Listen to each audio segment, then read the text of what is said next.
Siapa kamu sebenarnya? Aku Angling Dharma, Raja Mawapati.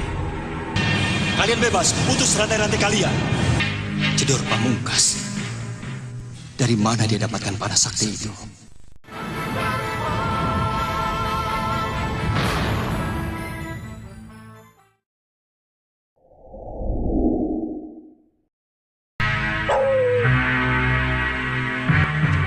Oh, kamu ingin memperlihatkan sesuatu padaku? Baik. Setelah sekian lama membuntuti anjing tersebut, akhirnya Angling Dharma pun sampai di sebuah desa yang terlihat sepi. Angling Dharma pun merasakan keganjilan di desa yang belum pernah dikenalnya sama sekali itu, karena Sang Prabu tidak melihat ada aktivitas di desa tersebut, seperti orang lalu lalang dan lain sebagainya. Kemudian Prabu Angling Dharma pun menghampiri salah seorang wanita yang sedang menapis beras di depan rumahnya. Orang tersebut pun ketakutan ketika Sang Prabu menghampirinya. Wanita tersebut pun menuturkan tentang keadaan desa tersebut yang tidak dihuni oleh laki-laki muda sama sekali. Yang ada hanyalah wanita dan anak-anak. Ia pun menjelaskan bahwa setiap ada lelaki muda di desa tersebut, maka orang tersebut pun akan habis dan hilang karena dimangsa oleh Danyang Singo Wareng.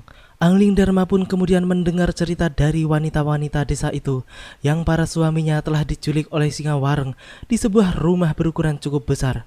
Angling Dharma yang dengan saksama mendengar setiap cerita mereka pun kemudian menanyakan tempat keberadaan Singo Wareng. Mereka pun semula menolak untuk memberitahu karena tidak ingin Angling Dharma menjadi korban selanjutnya. Mereka pun mengatakan sudah banyak yang mencoba untuk menyatroni tempat Singo Wareng, namun mereka tidak ada satupun yang kembali. Iya. Kenapa bisa begitu? Pokoknya setiap laki-laki muda di sini habis. Jadi kamu tidak pernah ketemu lagi dengan suamimu? Iya, Raden. Ada yang pernah ke sana dan jadi korban? Sudah puluhan, Raden. Yang muda hilang dan tidak kembali. Iya. Yang tua dilempar keluar, tapi dalam keadaan mati. Dilempar keluar? Iya, Raden. Iya. Kalau begitu, tunjukkan aku di mana tempatnya. Jangan, Raden. Jangan, Raden. Harus. Dan yang Singa Wareng akan terus mencari korban. Kalau tidak dimusnahkan. Di sore itu, mereka pun akhirnya sampai di depan sebuah gua tempat di mana Singo Wareng berdiam. Setelah melihat keadaan gua tersebut, Angling Dharma pun memerintahkan para warga desa itu untuk pulang ke rumah masing-masing. Namun, mereka pun menolak perintah Angling Dharma tersebut. Mereka merasa harus menemani dan menunggu Angling Dharma sampai kembali lagi dengan selamat. Angling Dharma pun dibuat bingung dengan semua itu karena semua orang yang hadir di situ telah bertekad untuk tetap berada di situ apapun yang akan terjadi nantinya. Bahkan mereka pun siap melakukan bela pati apabila Angling Dharma tidak kembali lagi. Bela pati adalah tindakan pati obong atau bunuh diri yang akan mereka lakukan secara bebarengan apabila Angling Dharma gugur dan tidak kembali lagi. Itu menandakan simbol atau tanda kesetiaan mereka pada Sang Prabu yang tidak dapat ditolak lagi. Angling Dharma yang mendengar semua itu pun hanya bisa pasrah. Dirinya pun kemudian memerintahkan mereka untuk membuat api unggun di depan gua tersebut karena sebentar lagi matahari akan tenggelam menandakan malam segera tiba. Dengar, aku akan kembali membawa suamimu. Kami siap bela pati jika Raden tidak kembali. Iya, Raden, benar. Jangan khawatir. Baik, siapkan api unggun. Sebentar lagi hari akan malam. Ayo. Baik, Raden. Malam itu, Angling Dharma yang sedang menunggu kedatangan Singo Wareng pun melihat ada cahaya dari dalam gua yang mengiringi kemunculan Danyang Singo Wareng. Orang-orang tersebut pun terlihat sangat tegang dan khawatir akan keselamatan Prabu Angling Dharma. Angling Dharma dengan gagah berani pun melompat dan mendarat pada genggaman Singo Wareng yang kemudian langsung tersedot masuk ke dalam gua.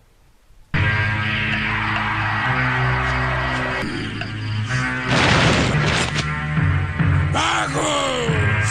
Dari semua pemuda yang aku tangkap, hanya kamu satu-satunya yang paling tegar dan berani.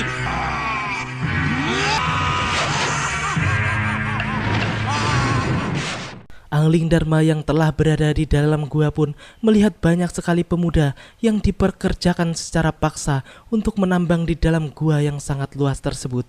Ia pun sempat akan melawan saat akan dicambuk oleh tukang pukul yang menjadi mandor di tempat tersebut. Namun, cepat-cepat ia pun menahan emosinya dan berpura-pura menurut perintah orang tersebut. Maaf. Ayo jalan, ambil kendi itu.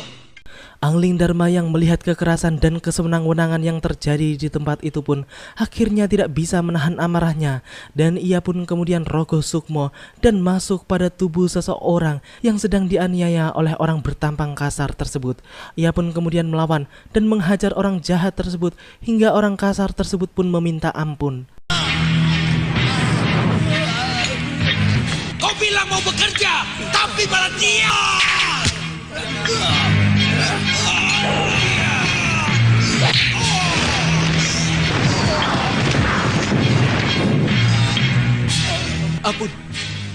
Ampuni saya.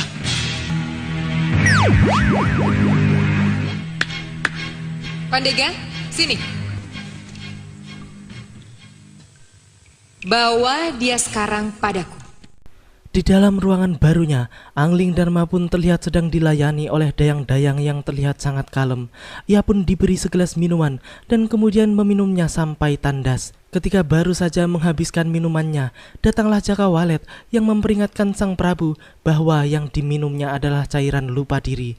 Namun Sang Prabu pun tetap tenang menghadapi semua itu, karena cairan tersebut tidak akan mempan untuk menguasai dirinya.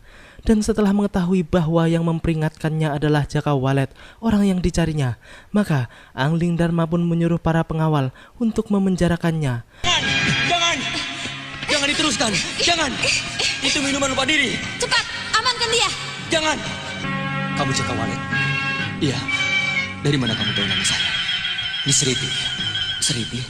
Prajurit, amankan dia. Raden, ayo Raden. Hal tersebut dilakukan karena Sang Prabu tidak ingin Jaka Walet mengganggu dan menyusahkan rencananya nantinya. Angling Dharma yang telah berada di dalam ruangan bilik pribadi Sang Ratu Jin Salaka pun menanyakan maksud dan tujuannya menguasai seluruh gua beserta tambang emas di dalamnya. Ia pun menjelaskan asal-usulnya hingga berada di gua dan menjadi ratu di tempat tersebut. Setelah menceritakan semuanya pada Sang Prabu, Angling Dharma pun memberitahukan bahwa dirinya sebenarnya adalah Prabu Angling Dharma, Raja Malwapati, yang kemudian membuat Ratu Jin tersebut pun terkejut bukan main. Namun hal tersebut pun hanya terjadi sebentar saja, karena selanjutnya Sang Ratu pun merasa bahwa dirinya dan pasukannya akan lebih kuat daripada Prabu Angling Dharma yang hanya seorang diri. Ratu Jin Salaka, ratunya gua Danyang Singawara. Lalu kamu gerakan Tahyul Danyang Singawareng untuk menculik pemuda-pemuda desa untuk menjadi pekerja paksamu. Iya. Apapun yang kamu berikan, mereka akan tetap merasa sebagai budak. Siapa kamu sebenarnya? Kenapa berani bicara padaku seperti ini? Aku Angling Dharma, Raja Mawapati. Prabu Angling Dharma? Iya. Ratu Salaka pun sangat terkejut setelah mengetahui kalau lelaki yang berada di hadapannya saat itu adalah Prabu Angling Dharma, Raja Malwapati. Ia pun sudah mengetahui seberapa hebat Raja Malwapati tersebut. Namun, untuk menutupi rasa takutnya, ia pun mencoba mengancam balik Sang Prabu dengan mengatakan bahwa ia memiliki ratusan pasukan yang siap menangkap Sang Prabu di tempat tersebut. Tapi aku punya pasukan, Sang Prabu. Dan kamu cuma sendiri. Setelah itu, tiba-tiba tempat tersebut pun telah dipenuhi oleh pasukan pemanah yang siap melepaskan anak panahnya ke arah Angling Dharma. Angling Dharma pun dengan kekuatan tenaga dalamnya mampu menahan semua anak panah yang dilepaskan kepadanya. Bahkan dirinya pun mampu mengembalikan kepada pemiliknya, sehingga mereka semua pun mati tertancap anak panahnya sendiri. Hal tersebut membuat Ratu Salaka pun panik dan kabur dari ruangan tersebut.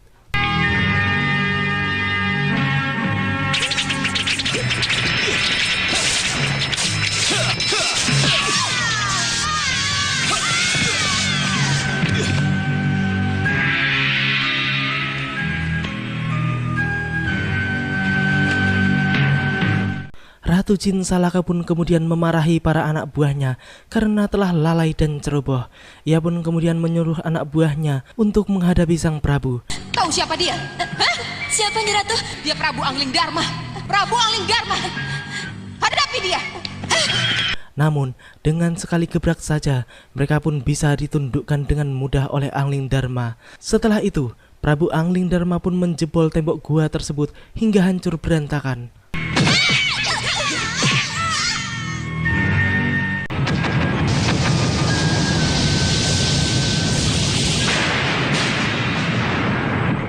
Angling Dharma pun kemudian langsung menghajar orang-orang kasar yang pertama kali ditemuinya di gua tersebut. Mereka semua pun kalang kabut menghadapi kesaktian Angling Dharma yang sama sekali bukan tandingan mereka. Kemudian Angling Dharma pun melepaskan semua rantai yang membelenggu orang-orang yang dijadikan budak tersebut dengan kekuatan ajian melewis putih andalannya. Hidup pahlawan kita!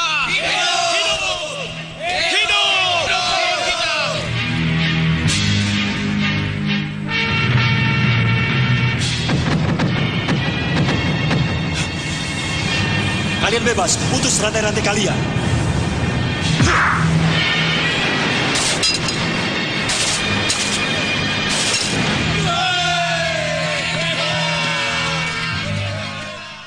Setelah terlepas dari belenggu tersebut, para penduduk desa tersebut pun ramai-ramai menyerang orang-orang Ratu Salaka hingga membuat mereka tercerai-berai. Namun tiba-tiba saja muncullah Ratu Salaka yang langsung menghentikan pertempuran dengan ancaman panah pusaka Jedor Pamungkas. Angling Dharma pun kaget melihat pusaka keramat tersebut kini berada di tangan Ratu Salaka. Ia pun tak habis pikir dari mana ratu jahat tersebut mendapatkan senjata luar biasa itu. Hentikan! Ya. Jedor Pamungkas. Dari mana dia dapatkan panah sakti itu? Melihat sang ratu akan melepas panah sakti tersebut, Angling Dharma pun langsung melompat dan menahan anak panah tersebut dan kemudian mengembalikannya hingga anak panah sakti tersebut pun berbalik menyerang tuannya. Setelah itu, gua tersebut pun bergetar hebat menandakan akan runtuh. Angling Dharma dan orang-orang tersebut pun segera berlarian keluar yang kemudian disambut dengan sukacita oleh keluarga mereka masing-masing. Jangan main-main dengan Jedor Pamungkas itu. Rupanya kamu sudah tahu dan mengenal senjata ini berbahaya. Tundukkan badan kalian.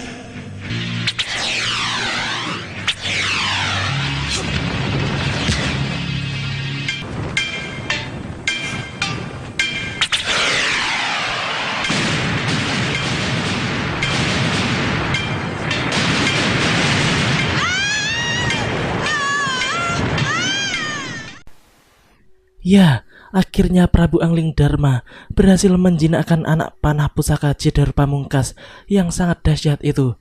Walaupun kemudian Ratu Salaka dapat diselamatkan oleh sesosok siluman yang tidak diketahui siapa orang tersebut.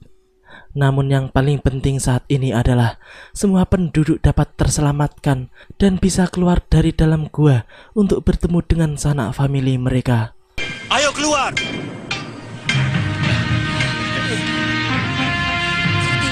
Sriti, suamimu.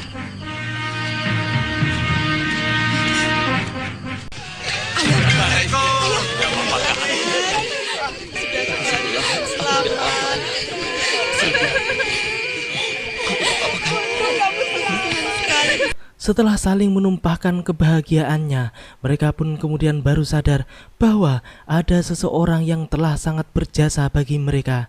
Namun, setelah mencari-cari, mereka pun tidak menemukan sosok pendekar yang telah menolong mereka tersebut. Karena sebenarnya, Angling Dharma telah berkelebat pergi meninggalkan tempat tersebut.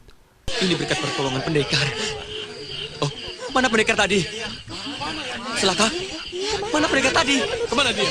Apa kalian melihatnya? Tidak. Dia pasti bukan orang sembarangan. Iya, benar. Jangan-jangan dia seorang raja. Iya, dia pasti seorang raja. Melihat tindak tanduknya, pasti dia seorang raja. Ya, mungkin. Aku yakin itu. Dia pasti seorang raja. Terima kasih Sang Prabu.